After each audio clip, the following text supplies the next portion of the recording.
Bonjour à tous et bienvenue sur ma chaîne. Nous sommes tous confrontés dans notre vie à des épreuves, des plus légères aux plus lourdes.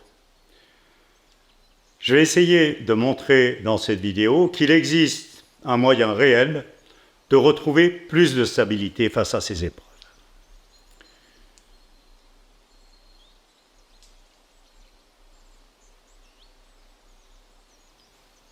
Ces épreuves, donc, il y en a une multitude de sortes. Il y a des plus insignifiantes, il y a des plus petites, tous les petits tracas du quotidien, les choses qui nous contrarient. Ce n'est pas ce qu'on appelle habituellement des épreuves, mais c'est déjà de petites épreuves, quelque chose qui ne va pas dans le sens, donc qui nous affecte quelque part. Et puis, il y a tous les degrés. Premier degré, on peut accrocher sa voiture. Deuxième degré, on peut avoir un accident grave, la voiture détruite, à l'hôpital, etc., etc. Donc là, l'affect est évidemment plus fort.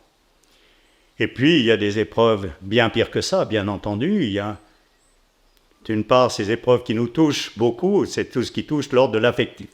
Rupture amoureuse, deuil, etc. Et puis, je vais dire des épreuves encore beaucoup plus lourdes, des catastrophes, des morts, etc., les guerres, ou une mère qui perd son enfant. Voilà. Donc, différents niveaux, évidemment, d'épreuves et d'affect, du coup, bien entendu. Et puis, ça va être différent selon chaque personne. Chaque personne réagit différemment. Il existe, évidemment, des tas de moyens qui sont proposés pour moins souffrir, ce qui est tout à fait légitime. Le premier moyen, c'est ce qu'on trouve tout seul, spontanément. J'allais dire, si quelqu'un vient de perdre un proche, eh bien, on va l'entourer. On va essayer, entre guillemets, on n'y arrivera pas, mais de lui changer les idées, etc.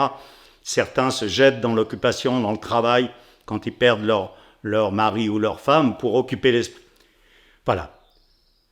Et puis, il y a des moyens chimiques. Si c'est vraiment trop dur à supporter, bien, les antidépresseurs, effectivement, dans un premier temps, c'est du secourisme, puisque la personne, sinon, elle sombrerait. Malheureusement, il y a d'autres moyens de désensibiliser qui sont l'alcool, voire la drogue. Il y a des gens qui ont eu un affect tellement lourd par rapport à une situation de leur vie qui sombrent, donc destructeur. Ça, c'est la désensibilisation, pour ne plus avoir antidépresseurs.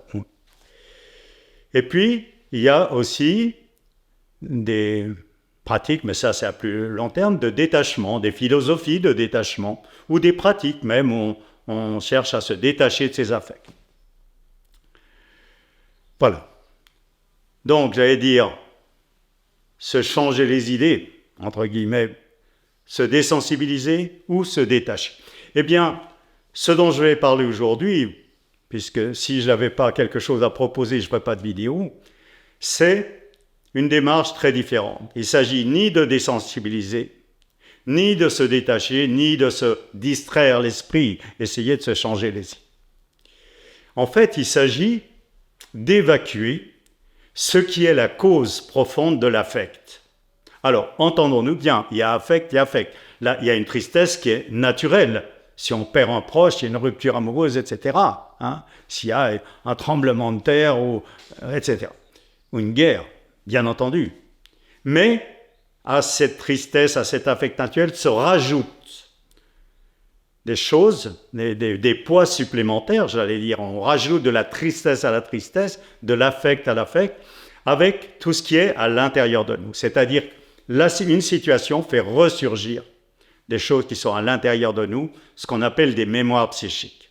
Et ça, c'est selon le vécu de chacun, ce qui fait que chacun réagit plus ou moins bien, plus ou moins mal face à une rupture amoureuse. Quelqu'un qui a des gros manques affectifs, eh bien, ça peut même être positivement insupportable.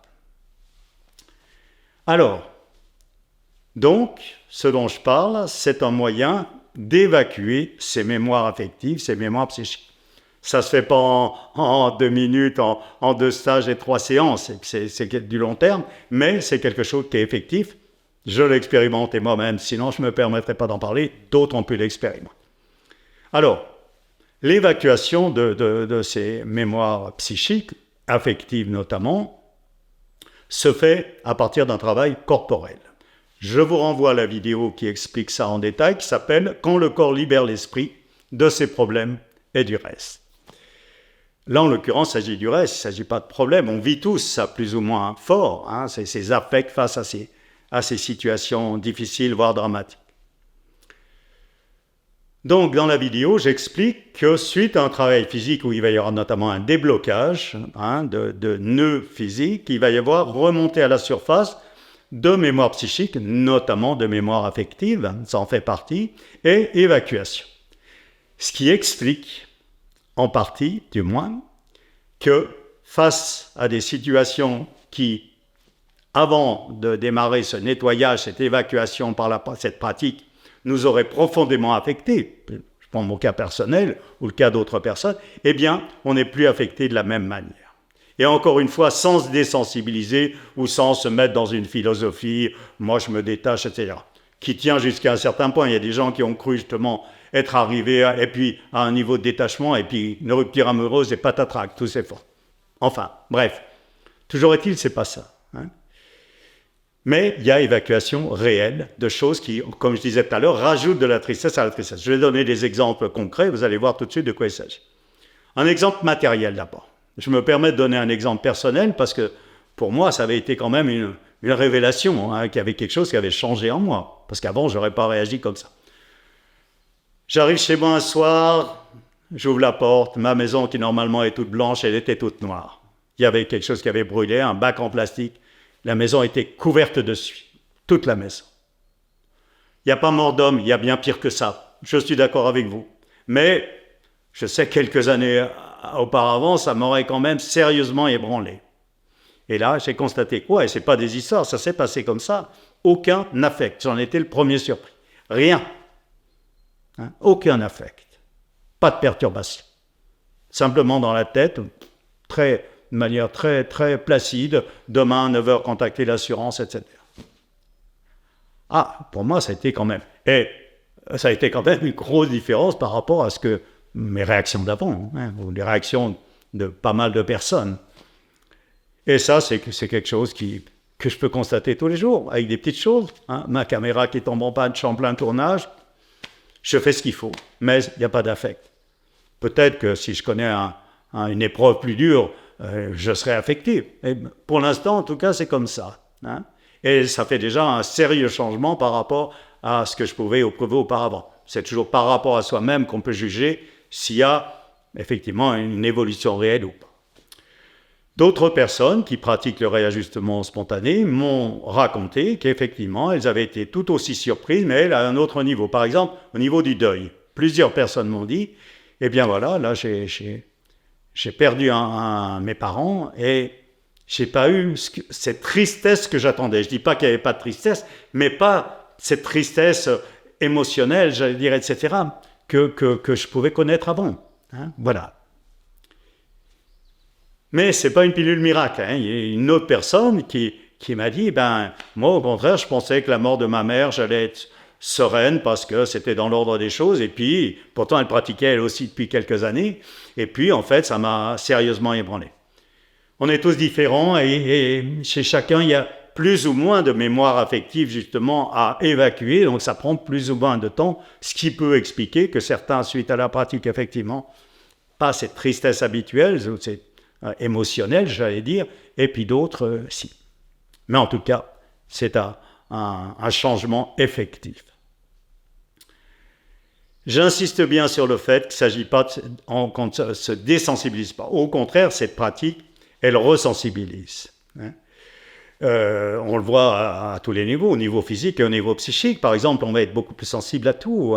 On va à la joie, hein, la joie devant certains spectacles qui sont un délice pour l'âme, ou quand on rencontre une personne qui est magnifique, hein, voilà, ou devant un beau tableau, un beau morceau de musique, la nature, etc. Hein. La tristesse aussi. Hein, c'est pas de la sensibilisation. On voit un spectacle à la télévision, une scène de violence. Avant, ça nous aurait... Oui, bon, on n'est pas pour, hein, mais ça nous aurait pas... Et là, ça nous affecte profondément. J'insiste là-dessus, parce qu'il y a des méthodes qui désensibilisent. Là, c'est juste l'inverse. Mais en même temps, on retrouve une stabilité. Hein, et on ne se détache pas non plus. Hein, quand je suis rentré dans ma maison, moi je ne suis pas dans ces pratiques de détachement, non, je vis ce que je vis. Hein. Et là, ce que j'ai vécu, c'est qu'il n'y avait pas d'affect. En fait, vous voyez, je pense qu'il y a une tristesse naturelle, un affect naturel, et donc tout qui se rajoute dessus, et ça, je pense que ce sont les enfants qui nous le montrent le mieux. Un enfant qui, devant un deuil, le deuil de sa mère, de son père, c'est une blessure profonde hein, à l'intérieur, un bouleversement à l'intérieur, comme sans doute la mère qui perd son enfant. Et en même temps, dans ces cas-là, même s'il y a cette profonde tristesse, ce profond manque, il reste une certaine stabilité. Regardez les enfants dans des deuils, souvent, ils sont plus, je ne veux pas dire sereins, mais plus stables, hein, moins ébranlés dans leur attitude. Ou bien quand ils assistent à une scène de dispute, etc., ils sont là, ils regardent entre leurs parents, ils regardent avec leurs grands yeux ouverts, mais il n'y a pas Enfin, c'est peut-être pas valable tout le temps, mais souvent il n'y a pas ce que peuvent connaître les adultes, toutes ces remontées émotionnelles, ces manifestations émotionnelles. Voilà, donc je pense que c'est dans ce sens-là, ce changement qui s'opère à la suite de pratiques, c'est dans ce sens-là. On se dégage de tas de choses qui sont accumulées dans notre inconscient, dans notre psychisme, et du coup on se rapproche, je ne dis pas qu'on retrouve une âme d'enfant, mais on se rapproche de ça. Eux, ils n'ont pas encore tout ça qui s'est rajouté en eux, ce qui explique peut-être cette stabilité plus grande face à des choses que les adultes supportent moins bien. Voilà. J'espère que cette vidéo pourra vous être utile. Je pense qu'elle peut être utile à tout le monde, hein, puisque les épreuves, on en connaît tous. Après, on n'a pas tous forcément la démarche de se mettre tous les jours sur le tapis pour justement se livrer, faire que le corps puisse faire ce travail de nettoyage intérieur. Ça, c'est évidemment à chacun de faire son miel, à chacun de voir. En tout cas, c'est une possibilité réelle que j'indique et j'espère sincèrement que bon nombre d'entre vous pourront en profiter. La vie peut s'en trouver se transformer, ce n'est pas des mots. Hein. Je le vis tous les jours, face aux petites épreuves, et toujours à ma grande surprise. Voilà, il ne me reste plus qu'à vous remercier pour votre attention et vous dire si, comme d'habitude, si vous avez des questions, des commentaires, vous les placez en dessous, je les consulterai. Plus de précisions dans mon livre où je développe tout ça plus en détail. Et puis peut-être à une autre fois pour une autre vidéo.